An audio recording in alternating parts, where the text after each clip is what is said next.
আমি এই সময় একজন জন্ডিসের পেশেন্ট। তো তাই আমি তোমাদের সাথে শেয়ার করব যে সেই সময় কী ধরনের খাবার খাওয়া উচিত। যদিও বা কিন্তু এখন আমার ২ সপ্তাহ হয়ে গেছে।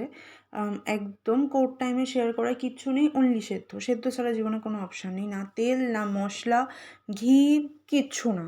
জাস্ট সবজি সেদ্ধ, ভাত। তার সাথে তুমি যদি মাছও সেদ্ধ করে খেতে পারো, খেতেই পারো, বাট সেদ্ধ। সেদ্ধ ছাড়া কোনো অপশান নেই।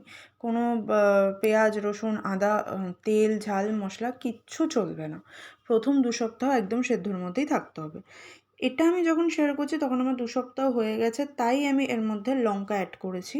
তাও আবার লঙ্কাটাকে সম্পূর্ণ দানা ফেলে, একদম অর্ধেক একটা লঙ্কা নেওয়া, তার সম্পূর্ণ দানা ফেলে সেটাকে আবার ধুয়ে নেওয়া হয়েছে। শুধু দানাই ফেলা হয়নি, সেটাকে আবার ধুয়েও নিয়েছি আর কি। ওই আর কি, কিন্তু তাও কিন্তু ডক্টরের পারমিশন নিয়ে, মানে এরকম নয় আমি এটা নিজের ইচ্ছে মতন করেছি, একদমই নয়। আর মায়ের কাছে একটা বড়া ভাজা চেয়ে নিয়েছিলাম। এটা তোমরা করো না, আমি করেছিলাম কারণ আমি আর পাচ্ছিলাম না। মানে সেই দিন আমি খুবই বিরক্ত লাগছিলো আমার এসব দিয়ে খেতে, আমার ভালো লাগছিল না। এই একমাত্র এই যে ঢ্যাঁড়স সেদ্ধটা আছে, শুধুমাত্র এইটা দিয়ে আমি যে কামড় খাবো ওটাই আমি সবচেয়ে ভালো খাবো। আর মানে অনেক পুরো ভাতটাই আমি ঢ্যাঁড়স সেদ্ধ দিয়ে খেতেই পারতাম। ইনফ্যাক্ট আমি তাই করেছি ২ সপ্তাহ। আমার আর কিছুই ভালো লাগতো না। আমি ডালে গন্ধ পেতাম, ডাল খেতে ভাল লাগতো না। ডিমেও গন্ধ পেতাম, ডিমও খেতে ভাল লাগতো না। শুধু আলু সেদ্ধ, তাও কত আলু সেদ্ধ খাবো সবসময়? সব আলু ভালোও হতো না, আমার খেতেও ভাল লাগতো না। তেল নেই, লঙ্কা নেই, শুধু নুন দিয়ে। একমাত্র এই ঢ্যাঁড়স সেদ্ধ আমার জীবনের একমাত্র সঙ্গী ছিল, যার সাথে আমি যে আমাকে বাঁচিয়ে নিয়েছিল সেই সময়। তো তখন আমি প্রচুর ঢ্যাঁড়স সেদ্ধ দিয়ে খেয়েছি। সব ভাত শুধু ঢ্যাঁড়স সেদ্ধ দিয়ে খেতে হতো। অবভিয়াসলি জন্ডিসের টাইমে অ্যাপেটাইট অনেক কমে যায়, বাট স্টিল যেটুকু ছিল, যতটাই খেতাম ঢ্যাঁড়স সেদ্ধ দিয়ে মোস্ট অফ দ্য টাইম আমি খেতাম। তার সাথে একটু আলু সেদ্ধ, ডাল সেদ্ধ জোর করে কোনো মতে খেতাম। পেঁপে সেদ্ধটা জোর করে খেতাম। পেঁপে সেদ্ধ খেতে আমি এমনি সময় কিন্তু ভীষণ ভালোবাসি। ভাতে দেওয়া পেঁপে সেদ্ধ আমি এমনিই খেয়ে নিতে পারি, বাট ওই সময় যেন আর কিছুই ভাল লাগছিল না। বাট সেই দিন আমি আলু আর ডিম একসাথে মাখাটা আমি এই জন্ডিসের পেশেন্ট হওয়ার পরেই শিখেছি। তার আগে আমি অনেককে খেতে শুনেছি, কিন্তু আমার কখনো পার্সোনালি ট্রাই করা হয়নি। আর ভাবিও নি কোনোদিন এইভাবে ট্রাই করবো। অ্যাকচুয়ালি ভেবেছিলাম যদি কখনো ট্রাই করতেই হয়, অবশ্যই আমি বেশ একটু ভাজা লঙ্কা দিয়ে, পেঁয়াজ দিয়ে ভালো করে খাবো। কিন্তু আমাকে যে এইভাবে ট্রাই করতে হবে, এটা আমি একদমই ভাবিনি। তো কী আর করা যাবে? সেই সময় আমাকে এইভাবেই ট্রাই করতে হয়েছিল। বাট ঠিক আছে, খেতে কিন্তু সেটাও যথেষ্ট, ইনফ্যাক্ট খুবই ভালো হয়। একটুও খারাপ লাগেনি। এই আলু সেদ্ধ, ডিম সেদ্ধ মাখাটা কিন্তু তোমরাও অবশ্যই ট্রাই করো। খুব ভালো লাগে খেতে। আর এরপরেই মা আমাকে দিয়ে দেয় ডাল সেদ্ধ, আর ডালের মধ্যেই দিয়ে দেওয়া হয় সয়াবিন সেদ্ধ। প্রোটিনের দরকার, কী আর করা যাবে? সয়াবিন তো আর কষা করে বানিয়ে খেতে পারবো না। তো এইভাবেই খাচ্ছিলাম তখন আমি পেঁপে সেদ্ধ, সয়াবিন সেদ্ধ আর ডাল সেদ্ধ। তাও এটা ২ সপ্তাহ পর তোমরা দেখছো যে আমি খেতে পাচ্ছি। তার আগে এই সমস্ত রকম, মানে আমি অ্যাকচুয়ালি কিন্তু এই পেঁপে সেদ্ধ, ডাল সেদ্ধ খেতে খুব ভালোবাসি। বাট প্রথম কথা, প্রথম খেতেই পারতাম না, গন্ধ লাগতো, জানি না কেন। আর তারপর থেকে এত খেয়ে নিয়েছি, মানে জানি না এরপরে আমার আর কোনোদিন এই খাবারগুলো ভালোই লাগবে নাকি।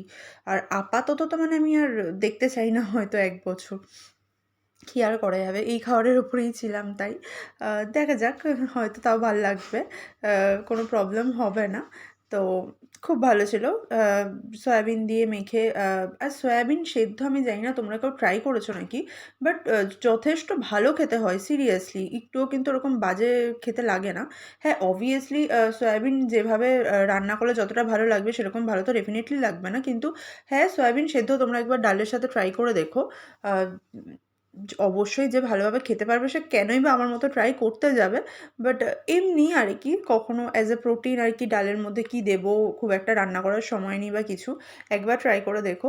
সত্যিই ভালো লাগে, খুব একটা খারাপ কিন্তু একদমই লাগে না। আর এবারে আমি আলু, ডিম যেটা মেখেছিলাম সেটা দিয়েও ডাল সেদ্ধটা মেখে খেয়ে দেখছি। এই ৩ টেকে একসাথে খেতে কেমন লাগে? আ কেমনই বা লাগবে, বাট ঠিক আছে, খুব যে খারাপ লাগে তা একদমই নয়। তো এটাই আমার ছিল ও সময় একদিন দুপুরের খাবার। তো হ্যাঁ, ঠিক আছে, এগুলো দিয়ে আমি ম্যানেজ করে খেয়ে নিতাম। সেদিন আমার মনে একটু বেশিই দুঃখ লাগছিল। আমার সামনে বসে বেশ সবাই রসিয়ে সেদিন সয়াবিনটা খাচ্ছিল। বাট আমি তখন অবধি খেতে পারছিলাম না। আর অ্যাকচুয়ালি এতদিন খেয়ে নিয়েছিলাম যে পার্টিকুলারলি সেইদিন আমি মাকে বলছিলাম যে, "ঠিক আছে আমি এটা এখন খাচ্ছি, খারাপ লাগছে না। বাট রাতে কিন্তু আমাকে অবশ্যই অন্য কিছু করে দেবে আরকি। কী বা দেবে? অন্য কোনো কিছু সেদ্ধই হয়তো খাবো।" বাট হ্যাঁ, কিছু করার নেই। ওই সময় আমাদেরকে সেদ্ধর মধ্যেই থাকতে হয়। আর ঠিক আছে আর বেশিদিন নেই। খুব তাড়াতাড়ি আমি রিকভার করে যাচ্ছি। আর খুব তাড়াতাড়ি আরও রিকভার করে গেলেই আমি সবকিছুই ট্রাই করতে পারবো। কোনো অসুবিধাই হবে না। বাট হ্যাঁ, তোমরাও যদি কখনো সয়াবিন সেদ্ধ এইভাবে ট্রাই করো, আমাকে অবশ্যই জানিও তোমাদের কেমন লাগে।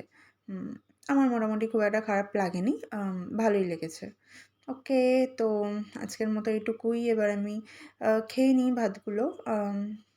কি আর করা যাবে? এই দিয়েই খেতে হবে। আম যদিও বা ডাল সেদ্ধ, পেঁপে সেদ্ধ এগুলো অনেকেরই খুব ফেভারিট। তাদের দেখে খুবই ভাল লাগবে। আর এই পড়াটা আমার সেদিনের ছিল সেভিয়ার। আমি আর পারছিলাম না থাকতে। তো এটার জন্য বেঁচে গেছি।